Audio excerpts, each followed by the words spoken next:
So hello everybody, thank you for joining us today for the launch of our zine, Quiet Agency. We're going to start by introducing the zine to you and each member of the Quiet Agency Collective before a fun and light workshop that we'll hope you enjoy. So this session is not being streamed on YouTube, however it will be recorded just for us to reflect on it post-workshop. And this is a safe space to share, but if anybody has any issues, please get in touch with us. And yeah, I'll hand over to Melina.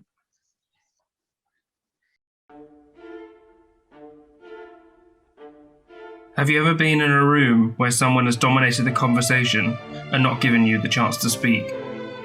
Or maybe you have a burning question or comment you want to raise, but are too afraid to say it, fearful you may stumble or stutter.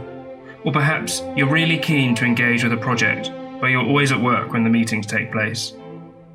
Have you ever watched a protest and thought, I really agree with what they're saying, but I could never do that myself? Change is often perceived as loud. We think that for change to happen, we must confront authority by shouting, crying, and screaming. Is this the only way we can use power? And is anyone really listening? When we are shouting, who is benefiting? We shout at politicians hoping they will listen to us. They don't. We get angry. We shout louder, click faster, and think we're expressing ourselves. Is the reality we are feeding the system we are trying to defeat? Is this why nothing ever seems to change? If you want to change the world, you must first understand the limits of your power, and how your methodology, even with the best intentions, could be harming others. We believe, as the Quiet Agency Collective, that there are other ways voices can be made heard, and change can be enacted. We believe this can be done quietly, by listening, observing, and learning. Our work is a direct response to the overriding forms of community engagement that exist today, that are often tokenistic and exclusionary. It is also responding to our concerns about the relationship we as students have to communities, questioning whether current methodologies can be harmful and exploit precarity for our own benefit. The Quiet Agency zine is a tool that we as spatial practitioners can use to engage with both structures of power and local groups in order to broach new conversations around how we engage and how we bring agency to those who are not being heard.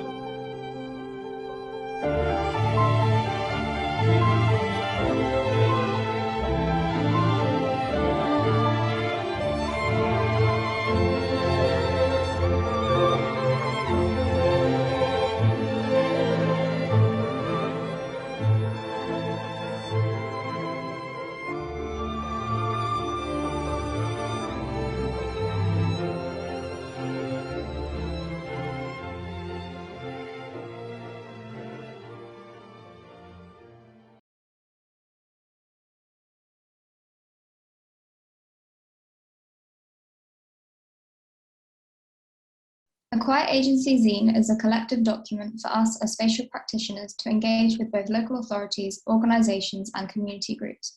It celebrates a collection of quiet activities devised to be thought-provoking and designed as a way to bring agency to those who are not being heard. Our work is a direct response to the overriding forms of community engagement that exist today, that are often tokenistic and exclusionary. It is also responding to our concerns about the relationship we as students have to communities, questioning whether current methodologies can be harmful and exploit precarity for our own benefit. This zine, as a testing ground, allows us as spatial practitioners to work collectively, document and disseminate some ways through which we can engage with both structures of power and local groups in order to broach new conversations around how we can engage and how we can bring agency to those who are not being heard. The medium of the zine facilitates collaboration. Through it, we can exist collectively by uniting our individual voices in order to draw attention to quiet agency, a mode of practice we are all passionate about. So what is quiet agency? Quiet agency appreciates the limitations of your own lived experience as a practitioner. It utilises the tools of situated knowledge to appreciate the power of the local community and uses your position to give leverage to the voices that have been drowned out. Though quiet agency means something slightly different to every one of us, it still has these shared underpinning themes to enact change without shouting, so that the voices of underrepresented groups can be heard. This can be done by listening, observing, learning from the groups we are working with, and reacting through inclusionary methodologies like drawing, photographs, and writing that do not solely rely on public speaking that often only hears the few loudest people in the room. It highlights that historic modes of engagement are exploitative and exclusionary and cannot go on. Why did we want to engage with Quiet Agency? We chose to engage with Quiet Agency as we believe that existing engagement practices are not sufficiently inclusive of the wide-ranging voices that exist within communities. We have all seen or experienced scenarios where participation has been stymied by recurring issues faced by communities. Loud and commonly more privileged voices dominate discussions, and consensus is drawn out of a need to meet engagement requirements set by local authorities or government. We offer Quiet Agency as an alternative methodology that allows quieter voices to thrive. Quiet Agency promotes different forms of engagement and protest that requires participants to actively listen to each other and provides a series of communication methods that don't expose the vulnerabilities of individuals participating. We are passionate that this is a more appropriate way of engaging democratically, enacting change, and encouraging autonomy within precarious communities. So who is the zine for? We see the zine as a pocket guide for the way in which we want to practice. It was firstly an opportunity for us to collaborate with one another and to work towards a collective manifesto of Quiet Agency. We also see it as something we can deliver to stakeholders as an opening conversation to set the parameters of how we want to work with communities and how we want to form future relationships. For us, this is non-hierarchical, personal, and approachable. It can also be a vision for communities that are in need of Quiet Agency, and we'll show them how we would like to engage with them. How did we make the zine? We put the zine together by creating a task for the group to collectively do. Of course, all of the collaborative production had to take place virtually, so we used different tools like working across mural boards online, to drawing in the whiteboards in Teams, to editing Word documents online. And the exercises allowed us to each produce with one brief and one set of instructions, and then later reflect and edit these down to co-produce one piece for each exercise. And today we've picked out 3 of them to share with you.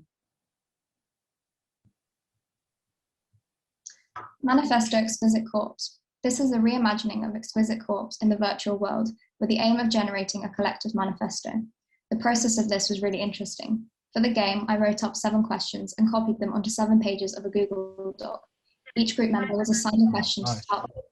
Everyone starts on page 1 and has 2 minutes to answer that question. Then we move on to the next page and you answer the following question. For example, if on page 1 you answered question 3, on page 2 you would answer question 4. By the end, everyone has answered all of the questions. We ended up with this 7 collective manifestos, where within each our individual voice is represented. By framing the production of the manifesto as a game, it also removes the barriers of participation that some feel restricts their voice from being heard or included. For us, this exercise captures why and how each of us identify with Quiet Agency in a different way within our practice, but are united by our approach.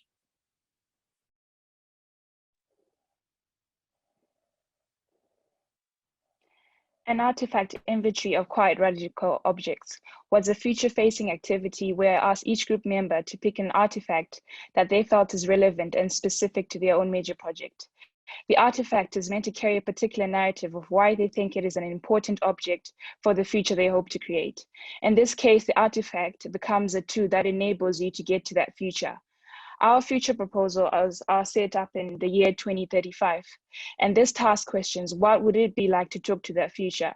And what object would you take with you to 2035? As a collective, the mapped out artifact above prompts us to move in time and reconsider conventional ways of communicating the future of the neighborhoods we have been working closely in the last months. In this case, the artifact in all our projects is then used for a progressive project, opposed to tools for enacting violence on the ground and displacement of the past.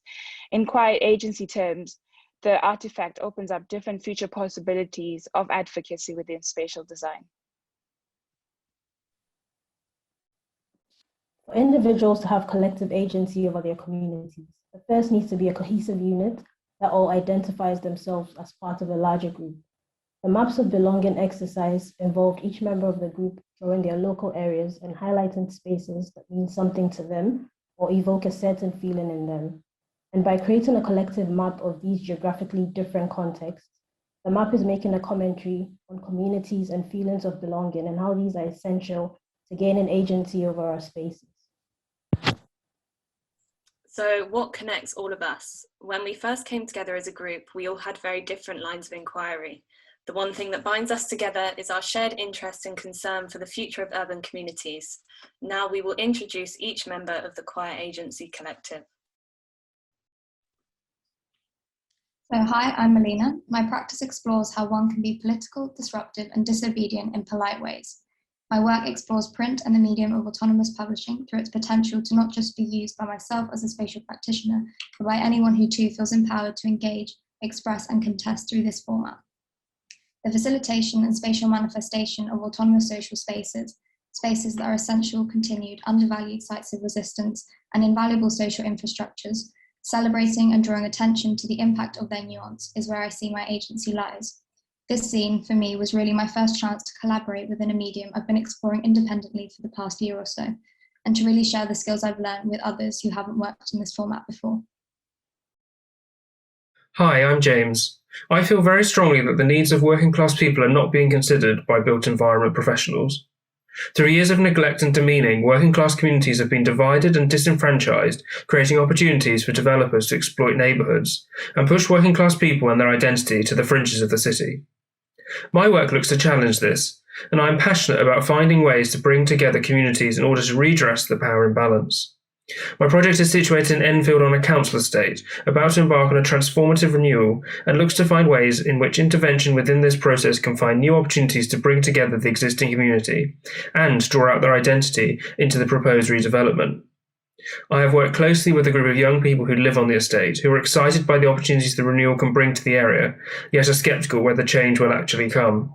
However, through these workshops, we are beginning to bring together these siloed young people and helping them acknowledge the quiet agency they have. Hi, I'm Mama, and my practice is concerned with migrant communities and issues of belonging, and posits market spaces as valuable city spaces, especially for these communities. The project uses the redevelopment of the Seven Sisters markets as a lens to interrogate this. This is a market that has been under threat of regeneration for the past 16 years, and the redevelopment is now underway. These migrant markets are unique in their character, and most of these spaces mimic the ad hocness of traditional markets from the market operators' home countries.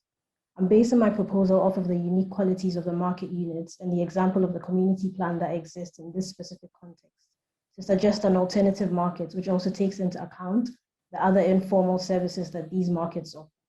How I'm using quiet agency in my project is by employing sensitivity and observing. And my action of quiet agency is proposing more systems like that which already exists on my site, and proposing organized community groups to have decision-making power in planning procedures. I think one way of enacting change, especially for marginalized communities who are otherwise excluded from conversations around the built environment, is the presence of organized groups which are equipped with knowledge and resources to take part in these conversations. Hi, I'm Fern, and for my major independent project, I have been working in the area of Somerstown, a highly contested space that is sandwiched between Euston and King's Cross stations. Somerstown is an area defined by many different boundaries, both socially and spatially. Socially, there are the boundaries that separate local residents from big institutions such as us at Central St Martin's, and spatially, there are also the boundaries that act as blockades to local community infrastructures. As I have been engaging with local stakeholders, I have found that I've wanted to be a listener in these conversations. I will never truly know what it is like to live or work in an area such as Somerstown. Therefore, who am I to project my voice above those of others?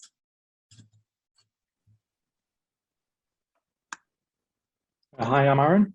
My practice inquires how we can think about new housing models in an intersectional way to help solve the housing crisis and plan for the UK's ageing population. Specifically, designing homes for an ageing population can help tackle more than just changing physical needs and extend its focus to poor mental health, of isolation and loneliness by incentivising older people to right-size. In addition to providing age-friendly infill housing through an alternative housing model, it aims to enact change throughout the wider community to successfully integrate older age groups into society, rather than being dependent to create a true intergenerational neighbourhood. By using quiet agency, we can listen to residents and deliver to their needs and desires instead of trying to enact change with loud voices, which can ostracize residents in sensitive areas. Hello, I'm Emily, and my interest in Quiet Agency is surrounded by the themes of maintenance and care in the city. My research looks at communities facing large-scale developments and often their lack of desire to engage with stakeholders. I propose the question, why would you fill your own agency when your physical world is telling you have none? The push for regeneration on estates has been fueled by the lack of sufficient care programmes for both the built and human world. In my proposition, I integrate residents with the maintenance and care of current and future estates as a way to build more resilient and happier communities.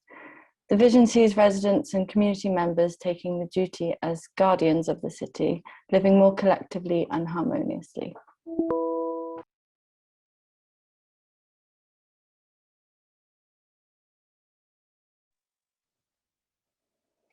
Hello, my name is Tatiana, and my work interrogates the settler colonial urban history of Harare, as well as review ongoing socio-political moments of violence and land conflicts across informal settlements, which led my work to explore the following question: how can the growth of a city and future neighborhoods be planned around the generative urban influence of informal economies in Harare, while thinking through informality and appropriation as alternatives to colonial imposition? Clouded Title is a project that is centered around a land titling program that provides creative openings to imagine emancipatory outcomes that offer legal recognition for marginalized urban dwellers.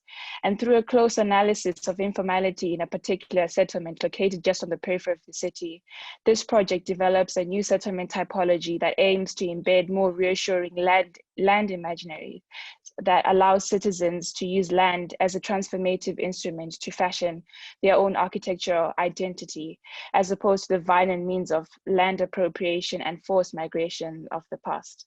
Well, that's kind of enough about us. We're now going to move on to a workshop, which should hopefully be kind of light and quite enjoyable. So I'm just going to set up my share screen, but if everyone could grab some paper and some pens, that would be perfect. So I'll start, and then if everyone just kind of gets assembled as and when. So this workshop that we produced was inspired by some of the collaborative tasks that we set each other in order to break down the barriers of participation. And we thought it would be nice to share some of these activities as a fairly cathartic task with the outside world. So within this meeting, we have gathered various practitioners from our different networks, be that local councils, architects, artists, and also friends.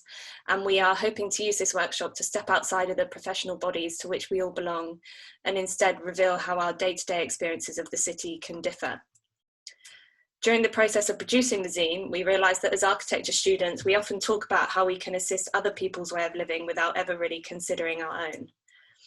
So we want to use the tools of writing and drawing under what we have defined as quiet agency, whilst also bringing into question who we are outside of our formal practice and how this could perhaps alter how we think about community engagement. So together we have arranged a set of 6 tasks in which we will ask you to draw and write your varied experiences of the day-to-day, whilst also trying to enjoy it at the same time. We realise this is your lunchtime, so thank you very much for being here. So if everyone's got pen and paper, we'll start.